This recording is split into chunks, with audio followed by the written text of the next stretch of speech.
สวัสดีครับยินดีต้อนรับสู่ช่อง ATS Channel นะครับกับพบกันอีกครั้งในการ reaction นะครับวันนี้กับพี่แฮมนะครับกับการ reaction I Will Knock You นะครับผมหรือพี่จะตีนะเนยนะฮะ EP ที่4แล้วนะครับผมก็ EP นี้เนาะความรู้สึกว่าตอนที่เราดูตัวอย่างนี่ความสัมพันธ์ของตัวละครมันจะค่อยๆใกล้กันมากขึ้นนะฮะผมจากเนยวัดพรุเนี่ยที่รู้สึกว่าจะแบบว่าดูจะแบบว่าไม่ชอบพี่เขาโน่นนี่นั่นแต่วันนี้เนี่ยเดี๋ยวพี่เขาต้องมาติวหนังสือให้แล้วนะฮะดูสิว่าเนยวัดพลูจะคิดอยู่หรือเปล่าว่าพี่เขามาตามเรานะฮะที่ว่าเขาจะตามเราตลอดเลยว่าจริงหรือเปล่าหรือจริงๆแล้วที่ว่าจะเริ่มรู้สึกดีกับเนยหรือยังนะฮะตอนแรกมันเริ่มมีความรู้สึกดีๆบางอย่างเนาะแต่พอมาติวหนังสือให้เนยเนี่ยจะหลงรักเนยเพิ่มขึ้นหรือเปล่าตรงนี้มันน่าสนใจมากๆเดี๋ยวเราไปดูกันนะครับบทมันน่ารักมากเรื่องนี้ก่อนอื่นเลยขอขอบคุณก่อนนะครับทาง S Play นะครับผมแล้วก็ทาง Broadcast Thailand นะครับที่อนุญาตให้ทำ reaction ได้นะครับเดี๋ยวไปดูกันเลยครับผมกับ I Will Knock You ครับ EP ที่4ครับผมไปเลยนอน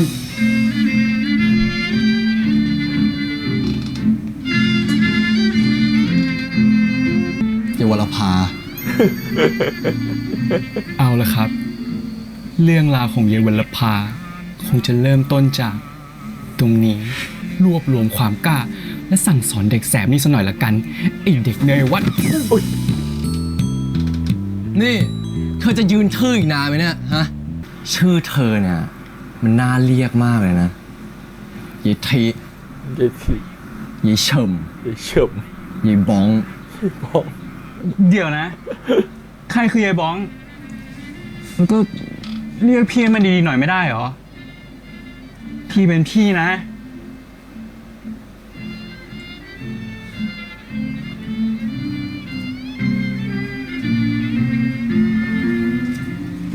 เราสองคนต้องเป็นเนื้อคู่ จะเรียกอะไรก็ได้ รักใคร่บูชา ตามใจเราได้เลย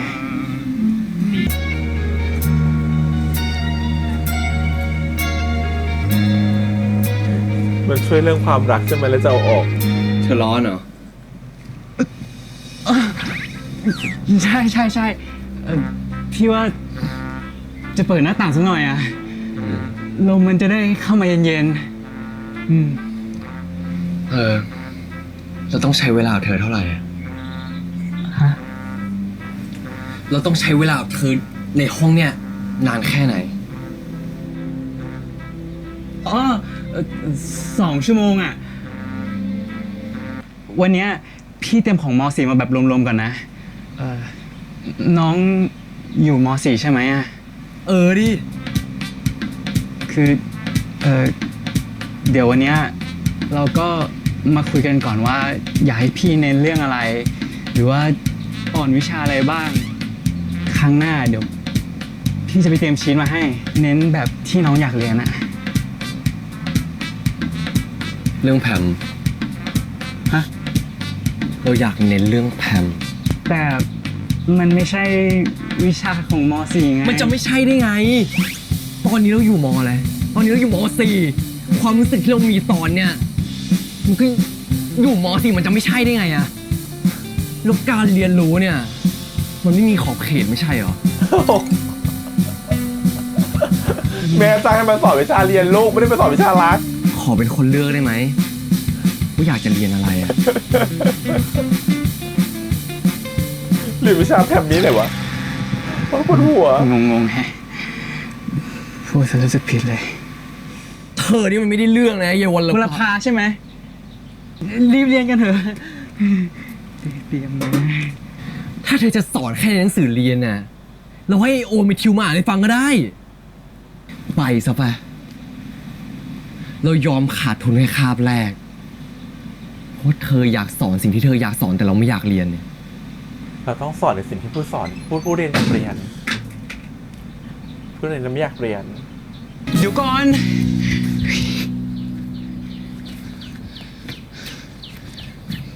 จะไปแบบนี้ไม่ได้นะ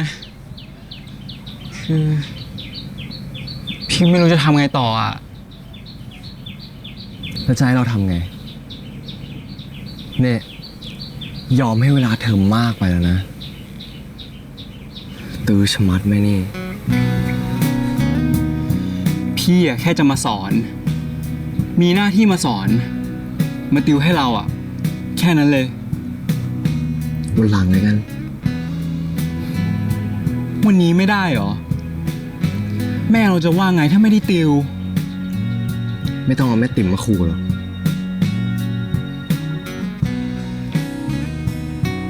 หรือถ้าน้องไม่อยากเรียนจริงๆอ่ะไปคุยกับแม่ไหมพี่จะคืนเงินให้ เต็มจำนวนเลย ไม่เต็ม ว่าไง ยีนี่จะเลิกติว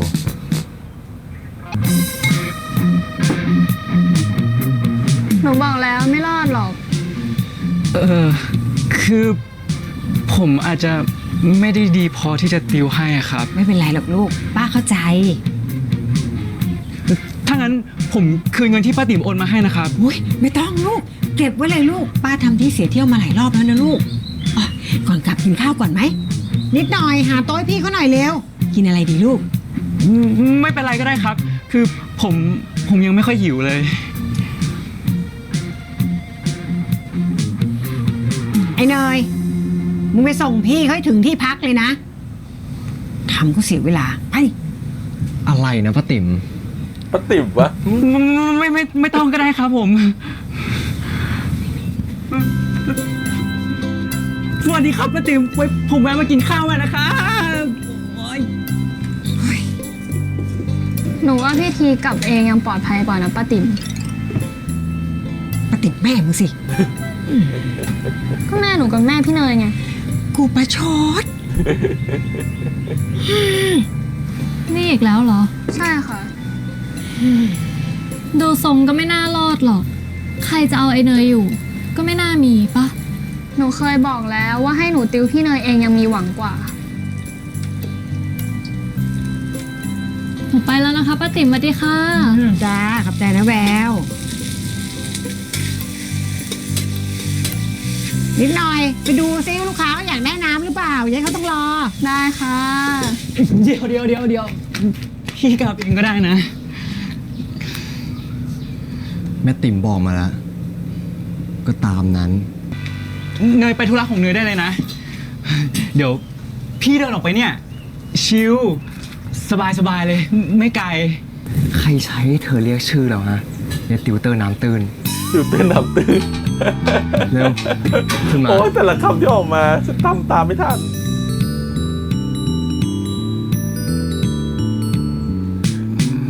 น้องส่งแกนน่ารักจังเลยอ่ะ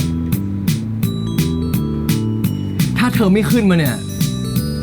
ยังไงเราก็จะลากเธอขึ้นมาอยู่ดี หรืออยากเล่นเป็นบทนางเอกโดนอุ้มมาล่ะ ฮะ ไหนหมวกกันน็อกอะ ว่าไงนะ หมวกกันน็อกไง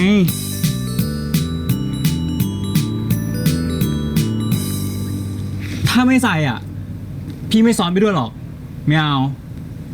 อย่างนี้มากเรื่องจริงเว้ย รีบ เฮ้ย เดี๋ยว ของพี่ตอก โอ้เร็ว ชักช้าอยู่ได้เธอเนี่ย ไม่มีหมวกออกมอมาแล้ ไหนอะ เร็วใส่หมวกด้วย ไม่ต้องไปเก็บมานะใส่หมวกแล้วขึ้นมา จะเอาไม่ใช่เหรอหมวกอะฮะ เร็ว มือน่ะช้านะ ฉันก็งงว่าตอนมาถึงก็ใส่ของในกระเป๋าได้ไอตอนกลับก็ไม่ใส่ของในกระเป๋า โอ้ยแต่ละคน โอ้โห เราก็นึกว่านายจะไม่มาแล้วลูกพี่ เดี๋ยว คือหมายถึงเราแยกกันตรงนี้ถูกปะ แยกอะไร ก็เราบอกเธอแล้วไง ว่าเราจะไปส่งเธอถึงที่อะรอนิดรอหน่อยไม่ได้เหรอ เราเห็นเธอดูอ่อนแออะอ่อนแอแบบเนี้ย ถ้าโดนใครรังแกอะจะเอาตัวรอดยังไง สังคมอะมันโหดร้ายกว่าที่เธอคิดเยอะนะ สังคมที่อื่นจะโหดกว่านี้อีกเหรอ งั้น เดี๋ยวเราติววิชาพละให้เธอเองถ้าเธอชนะเราได้เนี่ย เราจะยอมติวกับเธอดีๆเลยยินยอมไหม เป็นตัวละครที่เบียวสุด ว่าไงแม่จำเนียน จะจำเนียนอาชีพใหม่ไหมหรือวะ ว่าไอเด็กเนี่ยคงไม่เรียกชื่อผมดีๆแน่เยวรภายิจารุณีแล้วยังจะแม่จำเนียนอีก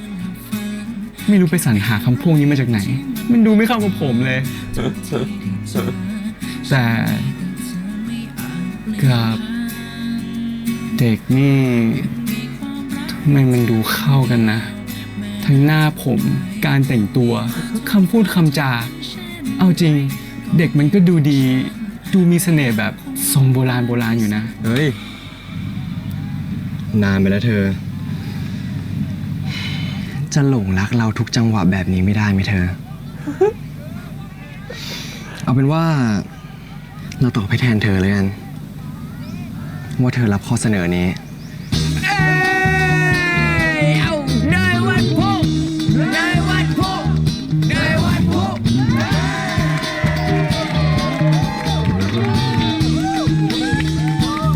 แต่แบบนี้มาจีบเราตอนปี 2022 นี้คือแบบ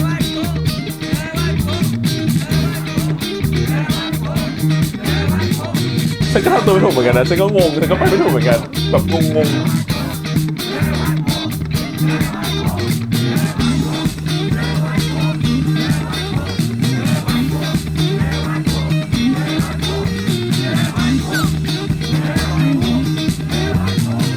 ใครออกนอกวงกลมถือว่าแพ้ ไอ้เฮ้ยจับเวลา มีเวลาด้วยเหรอ กี่นาทีอะเราถ้าเสมอทำไงแล้วถ้าพี่แพ้อะ รอบละ 3 นาที แข่ง 2 ใน 3 ไม่มีเสมอ ส่วนถ้าแพ้ก็แค่ตาย เริ่ม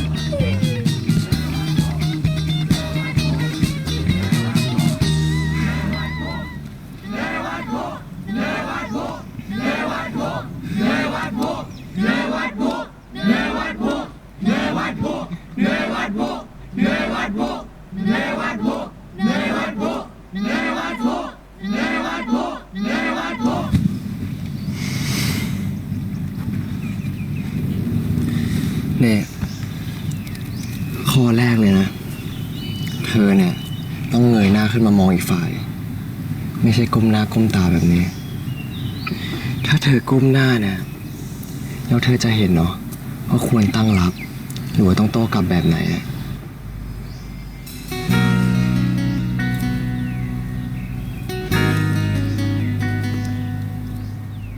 นี่เธอจะร้องไห้เหรอ เปล่า ฮึบไว้นะ แล้วเดี๋ยวความกลัวมันจะหายไปเอง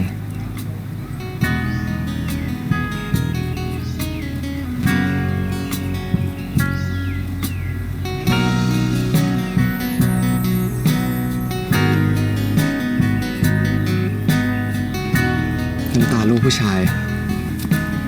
นี่เราซ้อมเช็ดแห้งครั้งต่อไปเนี่ย เราจะไม่ปลอบเธอนะ เธอต้องหัดช่วยตัวเองบ้าง ดูเป็นแบบพี่ที่โตกว่ามาก ไม่ทันร้องจริงเลย เลิกอ่อนแอ เลิกงอแงต่อหน้าคนอื่นได้ละ เป็นคนที่โตเกินโลกมาก 4 3 2 1 ยกแรกเส ม มอ .4 พูดเหมือนอายุ30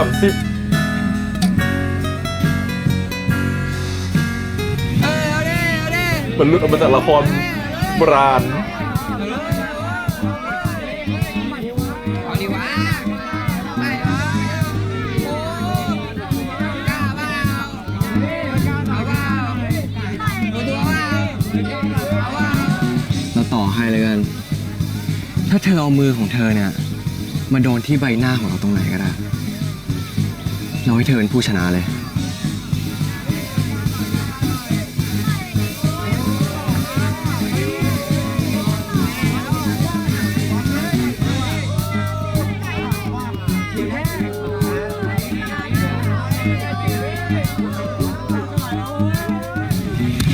อุ้ย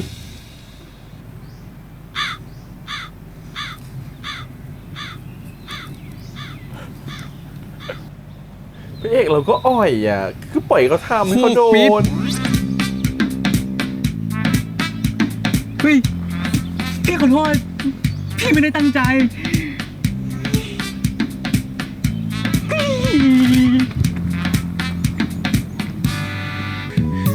ไม่น่าจะโกรธหรอก มั้ง แล้วถ้าเนยโกรธ แกงวัดพุ ก็คงจะทำไมกูทำอย่างนี้ด้วยไม่ไหวแล้ว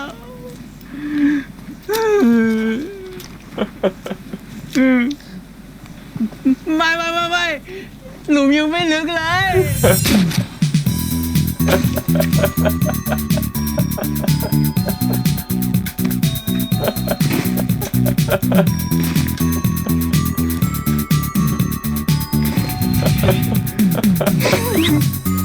อย่าให้ถึงอย่างนั้นเลย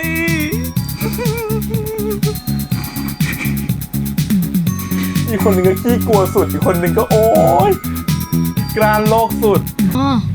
มากันครบยัง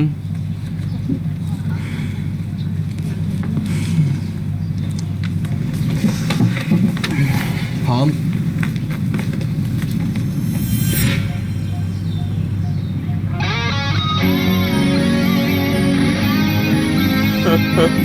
พี่ทีครับงั้นผมว่าผมขอตัวกลับก่อนดีกว่าครับพอดีว่าแม่ตูตาม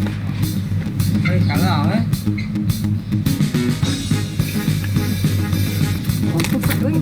ไว้เจอกันนะคะพี่เนย อย่าเพิ่งไป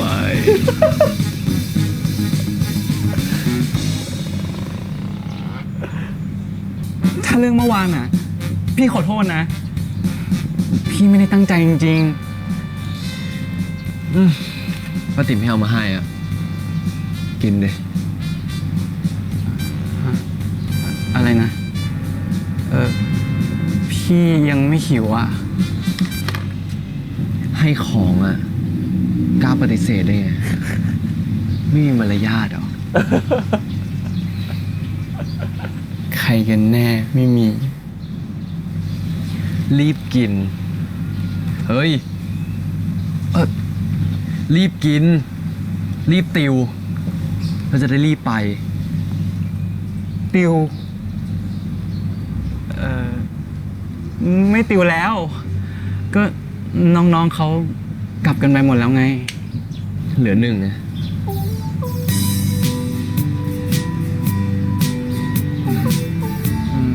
ไม่มีแล้วนะ กลับกันไปหมดแล้วอะ โอ้ยนี่ พี่เนยบอกว่าเหลือหนึ่งก็คือนายไงป๊อปโปโลเอ้ยรู้จักว่าป๊อปโปโลอ่ะ น่าจะหมายถึงพี่เนยหรือเปล่านะหนึ่งอ่ะเขาหมายถึงคนเรียนไม่ใช่คนสอน ชอบว่ะ น้ำสมุนไพรครับ จะให้เราป้อนหรือจะกินเอง โอ้โห เป็นฉันงงกันหมดเลยเนี่ยทำตัวไม่ถูก ไม่ต้อง เดี๋ยวกินเองก็ได้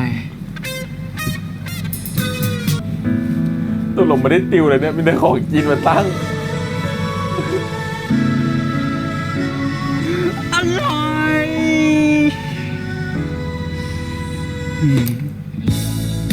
อันเนี้ยกับที่กินดาดฟ้าฝีมือเราอ่ะ อันไหนเข้าปากเธอมากกว่ากัน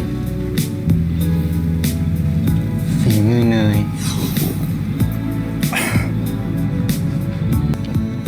อร่อยเหมือนกันเลยอ่ะ ฝีมือแม่ลูกนี่ พอๆกันเลย เราคิดว่าเธอจะจริงใจมากกว่านี้นะ อุ้ย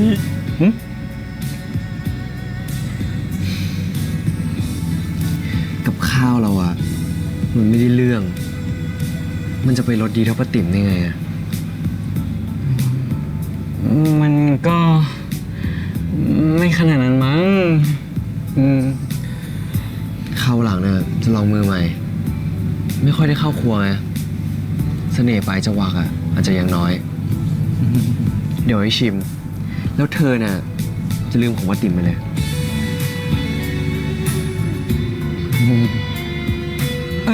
งั้นฝากขอบคุณป้าติ๋มด้วยนะ มืดแล้วอ่ะ เดี๋ยวพี่ไปก่อนนะ นั่ง นั่งลง นั่งดิ ฉันก็ปวดหัว โอ้โห ของหวานนะอ่ะงั้นรีบสอนมา จะติวเลยก็ติว เดี๋ยวนะ ให้พี่ติวเหรอ ยีโง่เอ้ย ใหญ่โง่ แล้วจะให้เราติวให้เธอเหรอ บัฟฟาโลจริง ก็พี่บอกไปแล้วไงว่าพี่จะไม่ได้ติวให้แล้ว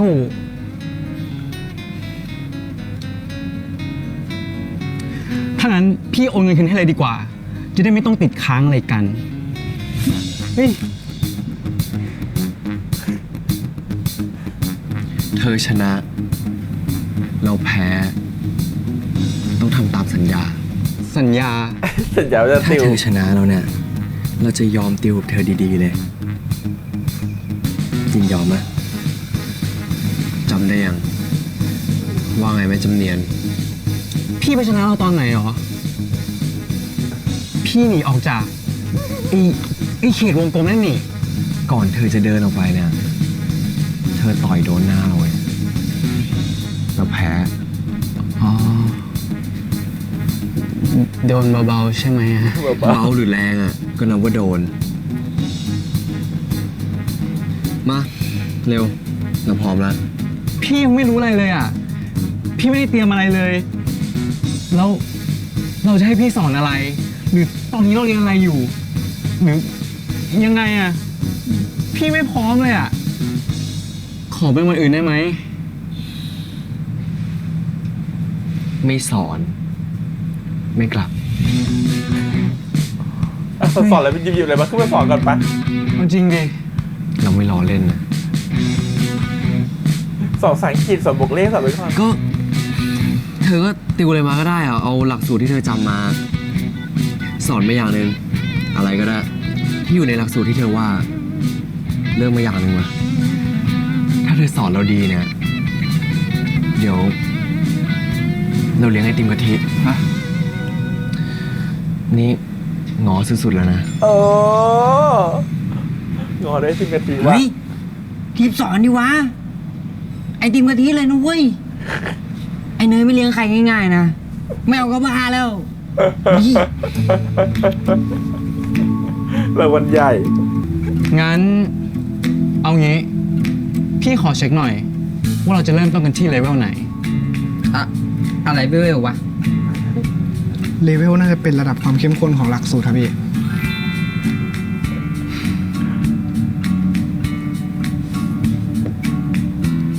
รู้ไหมว่าเนี่ยคืออะไร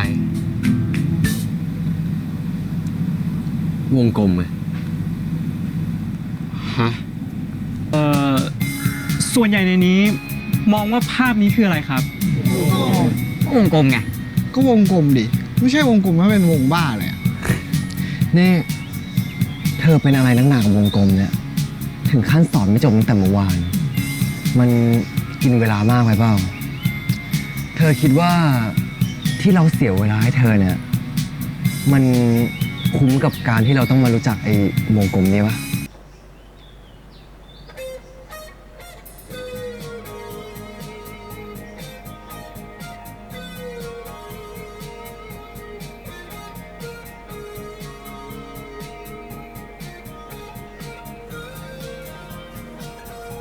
เราจะเรียนกันเรื่อง Union Intersection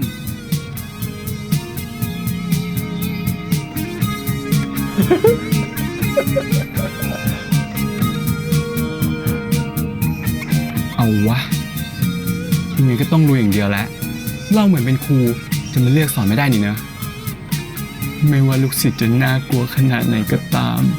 น่ากลัวมาก แต่ ก็ เดียว ตาม สุดคือว่าฉลาดขึ้นทางแกงนี่คืองงกันนะ ผียอดนักติว เปลี่ยนนักเลง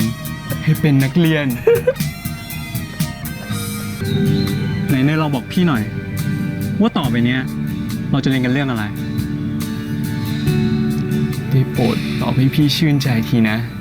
เนย ก็วงกลมไง มันคือวงกลมสองวงไงยีติวเตอร์ หรือว่า จะถอยดีนะ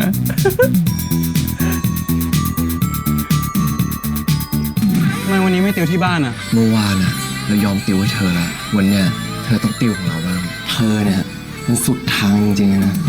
หลงเราขนาดนั้นเลยเหรอยอมใจเลย 48 32 49 36 40เป็น40 41เป็น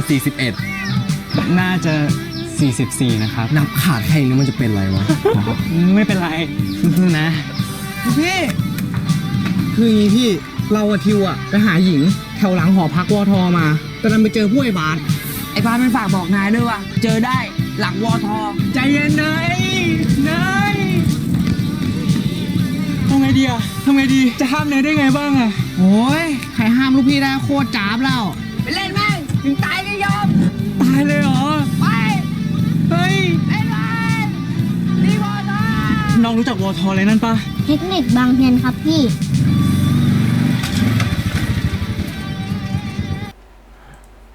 โอเคครับ EP ที่4นะฮะก็เป็น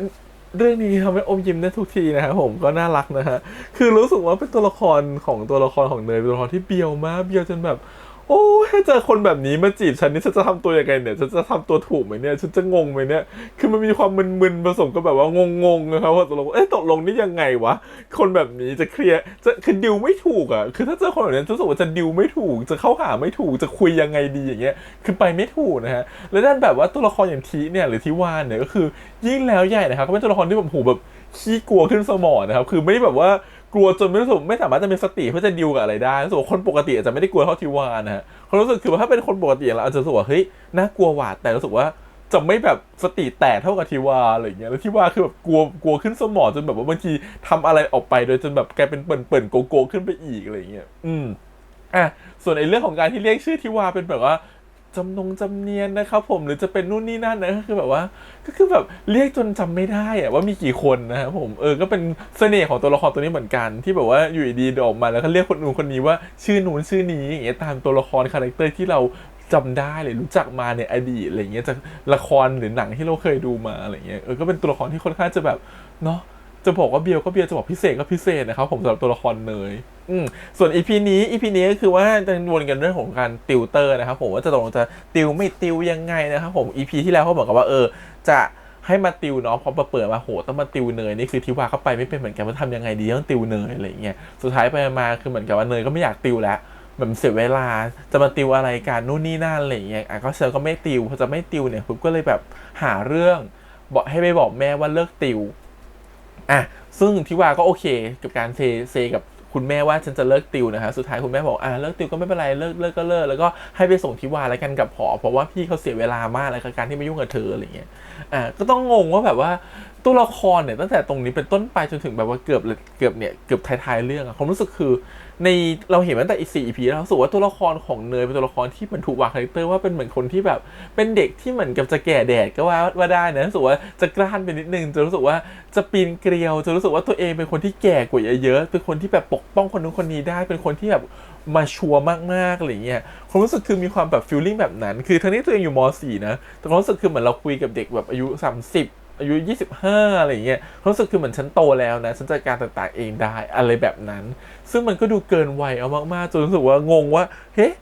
พอตัวละครที่มันคิดแบบนี้ได้จริงๆมันคิดด้วย common sense ของมันจริงๆมันถูกหรือผิดวะตัวลงมันคิดแบบนี้มันคิดถูกหรือมันคิดผิดอย่างเงี้ยสำหรับเรารู้สึกว่ามันเด่นคิดผิดอยู่เลยเด็กๆเนาะแต่แค่มันมีความมั่นใจตัวเองสูงว่าสิ่งที่ฉันคิดมันถูกและสิ่งที่ฉันเชื่อมันก็เป็นแบบนี้แหละอารมณ์แบบโทษสังคมว่าสังคมมันเลวร้ายที่จะอยู่แบบสังคมแบบนี้ไปได้ยังไงเธอก็ต้องเป็นเหมือนกับว่าต้องแข็งแกร่งขึ้นวันดีคือดีวันอยู่ดีก็คือพาเขาไปนะฮะไปแข่งกีฬากันนะฮะโดยการที่ให้ใครออกจากวงก่อนคนนั้นแพ้อะไรอย่างเงี้ยคำสำหรับคือแบบจำเป็นหรอมันต้องแบบนั้นหรอคือบางทีที่ว่าเขาก็อยากจะกลับบ้านเนาะอยากจะไปนู่นจะนี่แต่ไม่ได้ไงก็ต้องขึ้นกับเนยก่อนนะครับผมสุดท้ายคือแบบไม่รู้ว่าเนยอ่อยหรือเปล่าหรืออะไรนะตอนคือตัวละครพยายามจะเหมือนกับว่าเธออย่ามาชอบฉันเลยเธอจะอ่อยฉันเหรอเธอจะไม่ใช่แต่ดูไปดูมานะกลายเป็นว่าคนที่อ่อยคือใครรู้ไหมคนที่อ่อยก็คือนี่แหละเนยจ้ะอ่อยที่ว่าไม่หยุดนะฮะเดี๋ยวก็บอกว่าถ้าต่อยเดี๋ยวให้ชนะเลยก็ยืนหน้าให้เขาต่อยอย่างเงี้ยคือทำตัวเฉยๆไม่เป็นไรให้เขาต่อยเขาชนะใช่คือดูไปดูมาเนี่ยจะบอกว่าทิวาไปอ่อยเนี่ยไม่ใช่นะฮะของทิวานี่คือเหมือนจับพัดจับผูไปเจอกันนะฮะไอคนอ่อยจริงคือเนยมากกว่าเดี๋ยวก็บอกว่าเธอชอบฉันใช่ไหมเธอชอบใช่ไหมพูดทุกวันฉันก็ชอบเธอจริงๆนะ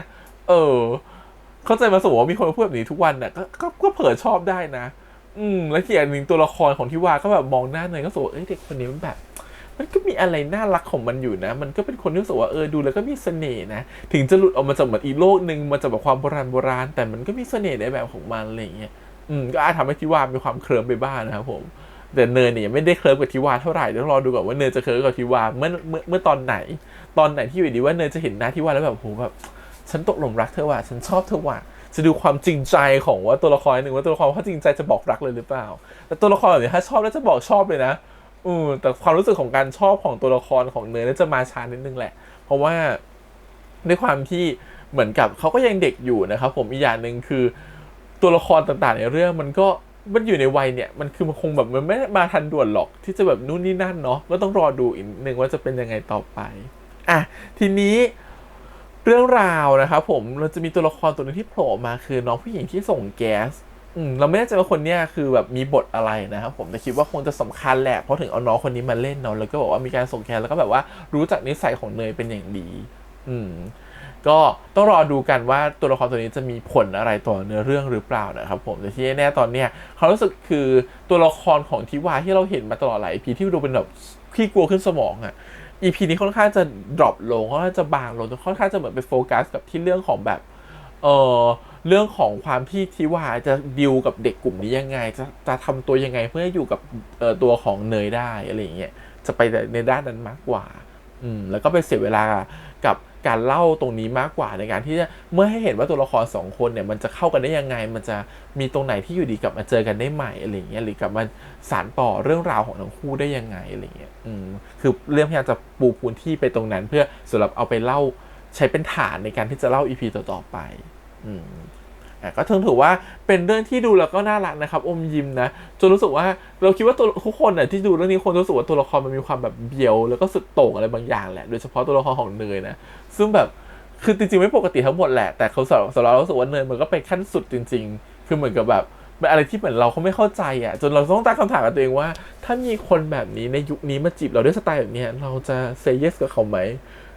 ก็อาจจะไม่นะแต่คือแบบว้าวอยู่เหมือนกันว่าเฮ้ยยังมีคนแบบนี้อยู่อะไรเงี้ยโอเคก็ประมาณนี้นะครับผมเดี๋ยวรอติดตามต่อใน EP หน้าเนี่ยเขาจะสอนเรื่อง Unit กับ Intersection นะครับผมวงกลม2วนทับกันเกิดพื้นที่ที่มันทับกันอย่างเงี้ยเราเรียกว่าอะไรนู่นนี่นั่นซึ่งมาไปใช้ในการจัดหมวดหมู่จัดกรุ๊ปของสิ่งต่างๆได้นะฮะก็ต้องรอดูว่าเนยจะเข้าใจในสิ่งนี้หรือเปล่าหรือจะเข้าใจแค่เป็นวงกลม2วงแต่ที่แน่ที่หน้าตัวอย่างคือยังท่องสูตรคูณเลขผิดอยู่เลยจ้ะโอเคครับขอบคุณทุกคนที่มาติดตามกันนะครับผมฝากกดไลค์กดแชร์กด subscribe นะครับติดตามได้เสียงทาง YouTube Instagram Twitter แล้วก็ Facebook ครับเดี๋ยวไว้เจอกันใหม่ในสัปดาห์หน้านะครับผมวันนี้พี่แฮมไปก่อนนะครับบ๊ายบาย